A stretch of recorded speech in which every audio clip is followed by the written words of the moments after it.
सबसे पहले खबर है कोटा के सांगोद इलाके से, जहां पर करंट की चपेट में आ जाने से एक 16 वर्षीय बालक की मौत हो गई। आपको बता दें कि परिजनों ने जानकारी देते हुए बताया कि घर के बाहर नाली में कचरा आने पर बालक मुकेश लोहे के सरिये से उसे हटा रहा था। इसी दौरान सरिया ट्यूबलाइट के तारों से टच हो गया, जिससे उसे करंट का झटका लगा। इसके बाद परिजन उसको लेकर सांगोद हॉस्पिटल पहुंचे, जहां से गंभीर हालत में कोटा के एमबीएस हॉस्पिटल में उसे रेफर किया गया। यहीं पर इलाज के दौरान इस बालक की मौत हो गई। पुलिस ने मृतक बालक के शव का पोस्टमार्टम करवाया और शव परिजनों को सौंप दिया है।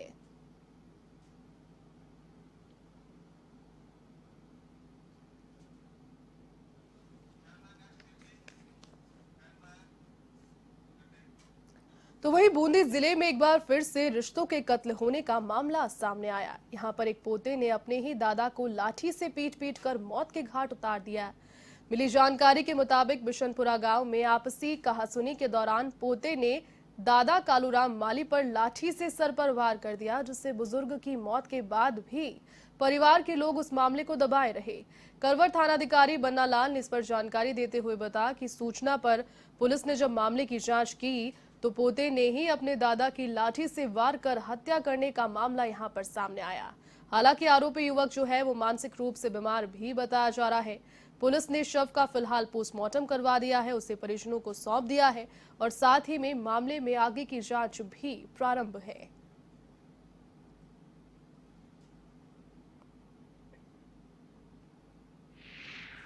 ये ग्राम बिशनपुरा से है। जरिए टेलीफोन सूचना मिली कि एक आदमी की मृत्यु हो गई है और किसी ने उसके सिर में चोट पहुंचाई, जिससे उसकी मृत्यु हुई है। घटनास्थल पर पहुंचा, मौका निरीक्षण किया, जानकारी जुटाई। जानकारी से बात सामने आई कि मृतक कालू लाल और बिरदी लाल का ही पोता है भगवान, जो अर्ध विकसित स्थिति में है। उसके द्वारा ही इसके सिर में चोट पहुंचाई गई है और उसी से इसकी मृत्यु हुई है। ये अब तक ये सामने आया है। अच्छा, भगवान को राउंड अप कर लिया है, उससे भी पूछताछ की जा रही है। तो वहीं भरतपुर जिले के ढीक के गांव नगला मोती में बुधवार की दोपहर भरतपुर फीडर में डूबने से एक 7 साल की बालिका की मौत हो गई, जबकि उसकी 5 वर्ष की छोटी बहन को गंभीर हालत में प्राथमिक उपचार के बाद में आरबीएम हॉस्पिटल में भरतपुर रेफर किया गया। बताया जाता है कि गांव नगला मोती में 7 वर्षीय भावना और 5 साल की सपना भरतपुर फीडर के किनारे खेत पर पिता के साथ चारा लेने गई थी। इसी दौरान दोनों बालिकाएं खेलते खेलते फीडर में जा गिरी। इसका पता लगने पर दोनों को ग्रामीणों की सहायता से बाहर भी निकाला गया और इलाज के लिए रेफरल चिकित्सालय में भर्ती कराया गया। यहां पर भावना को चिकित्सकों ने सबसे पहले मृत घोषित कर दिया, जबकि उसकी जो छोटी बहन है सपना, उसको प्राथमिक उपचार के बाद गंभीर हालत होने पर इलाज के लिए भरतपुर रेफर किया गया।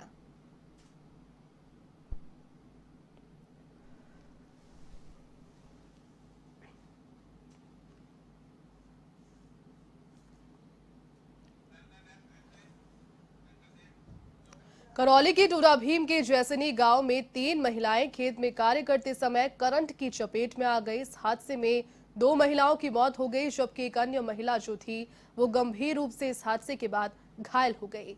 गंभीर रूप से घायल का जो महिला हुई है उसका उपचार जारी है। पुलिस के मुताबिक जिस खेत पर वो कार्य कर रही थी वहां तार टूटा हुआ था, जिसी की चपेट में आने से ये हादसा हुआ।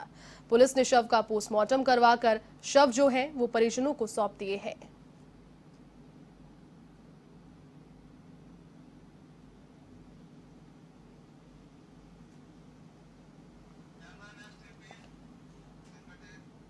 खबर अब बांसवाड़ा के कुशलगढ़ से है, जहां पर पातापुर गांव में मां और 2 बच्चों की मौत के मामले में एक नया मोड़ सामने आया है।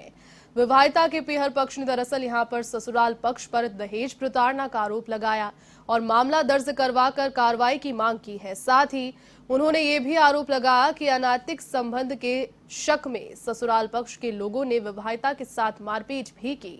इस घटना के बाद पीहर पक्ष के लोग पातापुर गए और बेटी को घर भेजने की विनती की थी, लेकिन उसे वहां नहीं भेजा गया। तो वहीं पुलिस का ये भी कहना है कि मृतका का पति कुवैत में मजदूरी करता है और कोरोना के चलते कुवैत में भी लॉकडाउन लग गया, जिससे उनकी आर्थिक स्थिति बिगड़ गई। प्रारंभिक जांच में घटना का जो कारण है उसे आर्थिक तंगी ही माना जा रहा है। इसके अलावा फिलहाल जो पुलिस है वो मामले की और अधिक जांच कर रही है।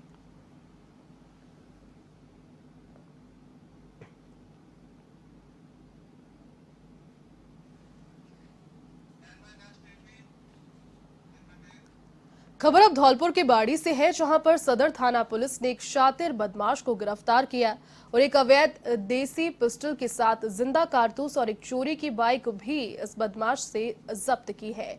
एसएचओ योगेंद्र सिंह ने जानकारी देते हुए बताया कि मुखबिर की सूचना पर पुलिस के जवानों ने बाइक सवार की तलाशी ली और आरोपी युवक उमेश कुमार से एक अवैध देशी पिस्टल, जिंदा कारतूस को भी जब्त किया। साथ ही चोरी की बाइक भी उससे जब्त की है। फिलहाल पुलिस गहनता के साथ इस मामले की जांच कर रही है।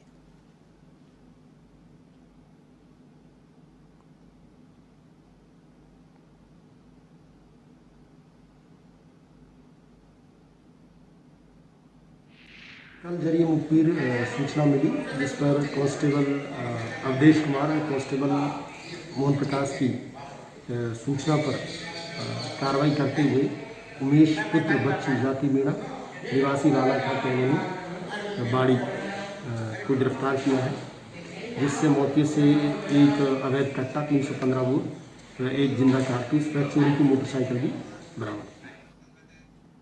अवैध बजरी खनन और परिवहन के खिलाफ प्रदेश भर में पुलिस और खनन विभाग का एक्शन मोड लगातार जारी है। इसी बीच अवैध खनन करने वाले माफिया पुलिस और खनन विभाग के सामने भी अब लगातार हो रहे हैं। हाल ही में चाकसू में कुछ पुलिस कर्मियों पर हमला इस दौरान किया गया, जिसके बाद पुलिस ने अवैध बजरी खनन और परिवहन करने वालों के खिलाफ और ज्यादा सख्ती बरतना पेश कर दिया है। इसी के चलते दूदू में अवैध बजरी से भरे वाहनों को जब्त किया गया। दूदू पुलिस और खनन विभाग की कार्रवाई के दौरान बजरी से भरे 2 वाहनों को जब्त कर 2.5 लाख से ज्यादा रुपए का जो चालान वहां है वो लगाया गया। तो वहीं चाकसू में पुलिसकर्मियों पर हमला करने वाले बजरी माफियाओं की तलाश की अभी भी जारी है।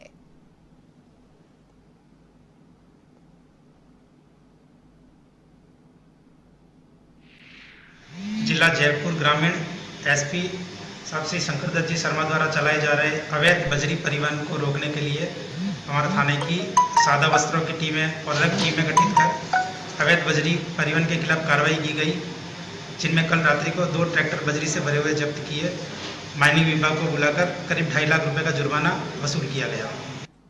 अब खबर अलवर के भिवाड़ी से है, जहां पर पुलिस अधीक्षक ने क्यूआरटी के 2 जवान सस्पेंड यहां पर कर दिए। मिली जानकारी के मुताबिक दोनों ही जवान मनोज कुमार और घासीराम पर बिना किसी आरोप के युवक के साथ मारपीट और पैसे लेने का आरोप था। मामले की जांच में पीड़ित से फोन पे के जरिए दोनों ने 5,000 रुपए नगद राशि ली, जिसके बाद में निमराना पुलिस उपाधीक्षक ने दोनों को दोषी माना और कार्रवाई की।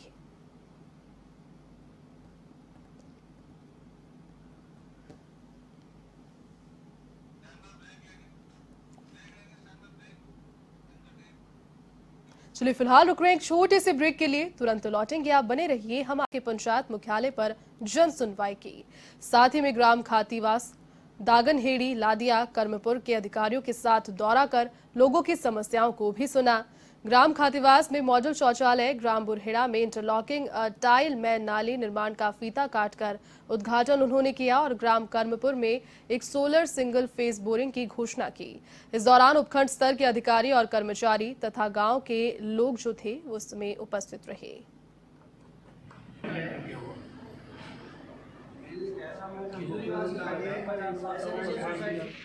सभी ग्राम पंचायत मुख्यालय पर सभी प्रशासनिक अधिकारी और सब लोग हम पहुंचकर ग्रामीण क्षेत्र में जो समस्या है उन समस्याओं को सुनवाई कर रहे हैं। प्रमुख रूप से हमारे सीवरेज का और कुछ बिजली पानी की समस्याएं आ रही है और उनका हमारा प्रयास है कि जन सुनवाई के तुरंत बाद उन पर एक्शन लेते हुए जल्द ही उन सभी कार्यों का निस्तारण कर सभी समस्याओं का निस्तारण करा दिया जाएगा। विधानसभा क्षेत्र में सबकी डिमांड आई थी कि साहब बहुत सालों से पानी के भराव की समस्या का निस्तारण नहीं हो पा रहा है। सड़कें बन गई है, नालियाँ बन गई है, पर पानी वहाँ की वहाँ भरा खड़ा है। तो हमारा प्रयास है कि पूरे विधानसभा क्षेत्र में हम 2 साल के कार्य योजना में 2 साल में हमने यही अभियान लिया है, कुछ इस बजट में, कुछ अगले कार्य योजना में 2 वर्ष में हम लोग, हमारा प्रयास है कि पूरे तिजारा विधानसभा में पानी का जो भराव जहाँ भी होता है उसका कोई रास्ता हम निकालेंगे, उसका कोई हल निकालेंगे पानी का। धौलपुर जिले की बाड़ी और सैपऊ पंचायत समिति में 2 चरणों में होने वाले चुनाव को लेकर नामांकन दाखिल किए गए। बाड़ी पंचायत समिति के 35 ग्राम पंचायतों में चुनाव 28 सितंबर को कराया जाएगा, तो वहीं सैपऊ पंचायत समिति की 17 ग्राम पंचायत में चुनाव 3 अक्टूबर को कराया जाएगा। जिले की सैपऊ पंचायत समिति की 17 ग्राम पंचायतों में होने वाले चुनाव के लिए नामांकन दाखिल किया गया। नामांकन की जांच के बाद 24 सितंबर गुरुवार दोपहर 3 बजे तक नाम जो है वो वापस लिए जा सकेंगे। जिला निर्वाचन अधिकारी ने बताया कि प्रशासन ने कानून व्यवस्था को पूरी तरीके से मुस्तैद कर दिया है, साथ ही कोरोना की गाइडलाइंस का भी पूरे तरीके से पालन यहां किया जाएगा।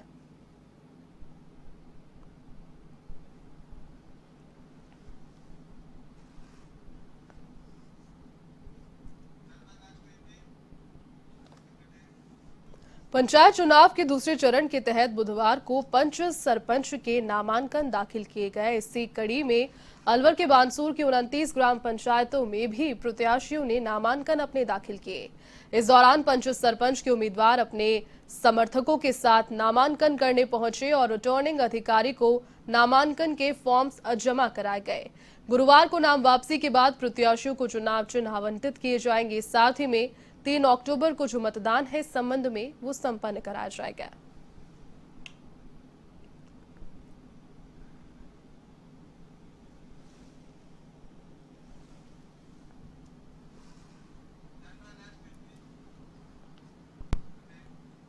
जयपुर में बस्सी की सांभरिया ग्राम पंचायत में ग्रामीणों ने बैठक का आयोजन किया, जिसमें ग्रामीणों ने पंचायत चुनाव बहिष्कार का फैसला लिया।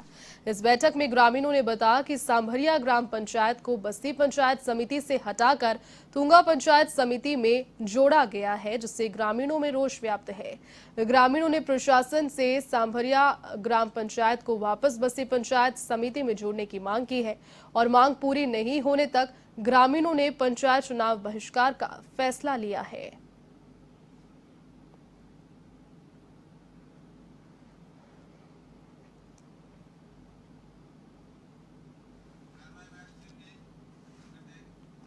डूंगरपुर पंचायत समिति की 5 पंचायतों के ग्राम विकास अधिकारियों को मनरेगा योजना में काम में लापरवाही बरतना भारी पड़ गया। मामले में डूंगरपुर विकास अधिकारी ने 5 ग्राम विकास अधिकारियों को 17 सीसीए की चार्जशीट जारी की है। विकास अधिकारी बालकृष्ण कोटेर ने बताया कि मनरेगा श्रमिकों की ओर से दिए गए बैंक खातों की संख्या में गड़बड़ी के कारण उन श्रमिकों को भुगतान नहीं हो पा रहा। इस पर सभी ग्राम विकास अधिकारियों को बैंक अकाउंट नंबर में सुधार करते हुए भुगतान करने के निर्देश दिए हैं, लेकिन शैला, खेरवाड़ा, कांकरादरा, पाल, मथुगामरा, बलवाड़ा और खेड़ा कच्चावासा ग्राम विकास अधिकारी ने इसकी पालना नहीं की। इसके चलते श्रमिकों को वहां भुगतान नहीं हो पाया। इसके अलावा मनरेगा के तहत व्यक्तिगत कार्यों में मस्ट्रोल जारी करने में भी लापरवाही बरती गई है। ऐसे में लापरवाही बरतने वाले 5 ग्राम विकास अधिकारियों को 17 सीसीए की चार्जशीट जारी की गई और लापरवाही को लेकर जवाब भी मांगा गया है।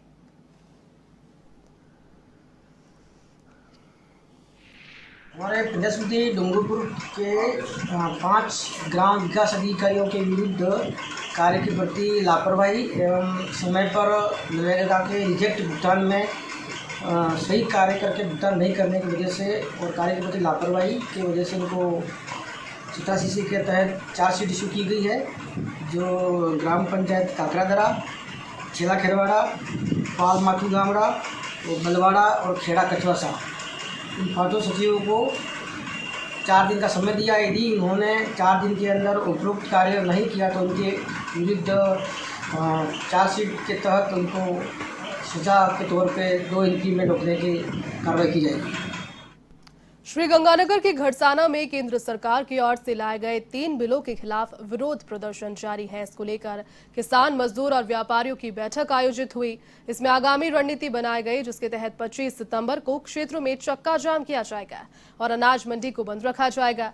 बैठक में पूर्व विधायक पवन दुग्गल भी उपस्थित रहे। उन्होंने कहा कि किसान, मजदूर और व्यापारियों के खिलाफ जारी 3 बिलों को वापस नहीं लिया गया तो उग्र आंदोलन भी किया जाएगा।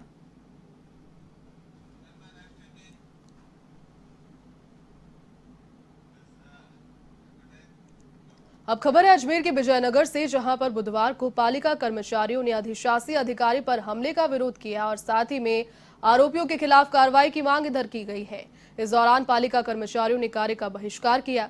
कर्मचारी फेडरेशन कर्मचारियों और सफाई कर्मियों ने संयुक्त रूप से कार्य का बहिष्कार किया। अध्यक्ष सुखसागर शर्मा ने बताया कि अधिशासी अधिकारी से मारपीट करने वाले हमलावरों की जब तक गिरफ्तारी नहीं होती तब तक पालिका कर्मचारी हड़ताल जारी रखेंगे।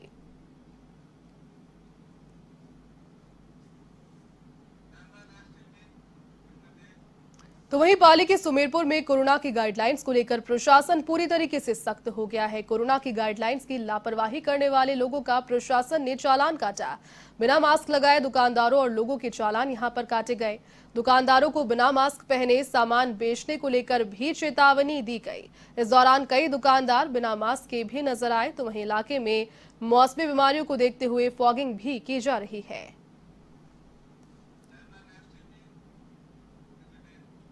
श्रीगंगानगर जिले के अनूपगढ़ में जिला परिषद सीईओ टीना डाबी ने दौरा किया। इस दौरान पंचायत समिति सभागार में पंचायत कर्मियों की बैठक उन्होंने ली। बैठक में कोरोना गाइडलाइंस की जमकर धज्जियां हालांकि उड़ाई गई। सभागार में सैकड़ों कर्मचारी उपस्थित रहे, जहां सोशल डिस्टेंसिंग का कोई ख्याल नहीं था। सीईओ टीना डाबी ने भी सोशल डिस्टेंसिंग रखने के कोई निर्देश नहीं दिए। टीना डाबी ने भी एवन टीवी का कैमरा देखकर मास्क लगाया। जब इस बारे में सीईओ टीना डाबी से बात की तो उन्होंने इस पर कुछ भी बात करने से इनकार कर दिया।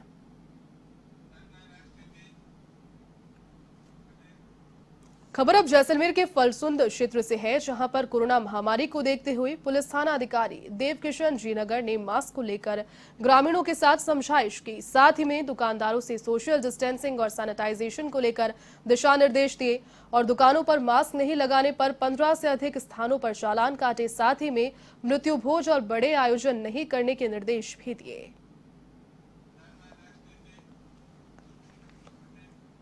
तो वहीं प्रतापगढ़ में बारिश के कारण सोयाबीन की फसल बुरी तरीके से खराब होने के कगार पर है। राजपुरिया क्षेत्र के किसानों का कहना है कि सोयाबीन की फसल पूरी तरीके से सूख चुकी है। तेज बारिश के चलते खेतों में पानी भरा हुआ है। इस कारण फसल सूखकर खराब होने लगी है। खेतों में पानी भरे होने के कारण फसल को निकालने में परेशानी भी आ रही है। किसानों ने इस मामले में प्रशासन से अब सहायता की गुहार लगाई है।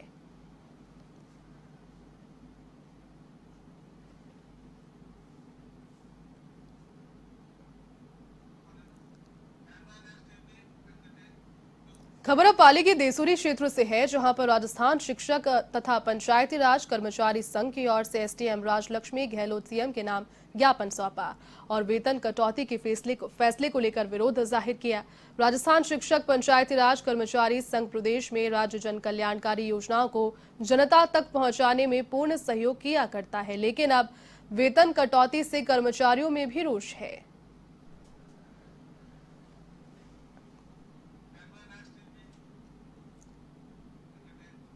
खबर अब बाड़मेर के समदड़ी से है, जहां पर गोक चौहान नवयुवक संस्थान ने सिलौर गांव में स्थित मामाजी मंदिर में पौधारोपण किया। इस दौरान संस्थान की ओर से अलग अलग प्रकार के 111 पौधे लगाए गए और संस्थान अध्यक्ष ने पेड़ पौधों के संरक्षण की शपथ भी दिलाई। इस दौरान पूर्व सरपंच माधो सिंह राजपुरोहित, नागदेव गौशाला के अध्यक्ष टीकम सिंह राजपुरोहित, एमएमसी के अध्यक्ष देवी सिंह राजपुरोहित और पुखराज सिंह राजपुरोहित सहित अन्य ग्रामीण भी उपस्थित रहे।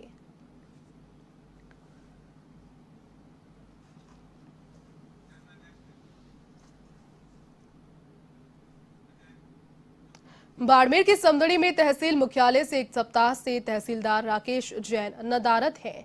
ऐसे में आमजन को कार्य करवाने के लिए भटकना पड़ रहा है। कर्मचारियों का ये भी कहना है कि तहसीलदार जो है वो 17 सितंबर से कार्यालय में नहीं आ रहे। ऐसे में कई कार्य भी प्रभावित हो रहे हैं। तो वहीं उपखंड अधिकारी कुसुमलता चौहान ने समदड़ी क्षेत्र का दौरा किया। उन्होंने तहसील कार्यालय का भी निरीक्षण किया। उन्होंने कहा कि तहसीलदार ने उन्हें तबीयत खराब होने की बात कहकर अवकाश दिया था। अजमेर में कायमपुरा छात्री गांव के ग्रामीणों ने जिला कलेक्टर को ज्ञापन सौंपकर गांव में अवैध पानी के कनेक्शन लगाने वालों के खिलाफ कार्रवाई की मांग की है। ग्रामीण मौलवी सिकंदर ने बताया कि रावतों की ढानी मालपुरा में पानी की लगातार कमी बनी हुई है और कुछ लोगों ने अवैध पानी के कनेक्शंस भी ले लिए हैं। कई दफा इसके बारे में जलदाय विभाग के अधिकारियों को शिकायत भी की गई, मगर फिलहाल तक कोई कार्रवाई इस संबंध में नहीं हुई। चलिए, गांव की दुनिया के आज के सफर में फिलहाल के लिए बस इतना ही। देश और दुनिया की तमाम बड़ी खबरों को देखने के लिए आप देखते रहिए A1 TV। नमस्कार।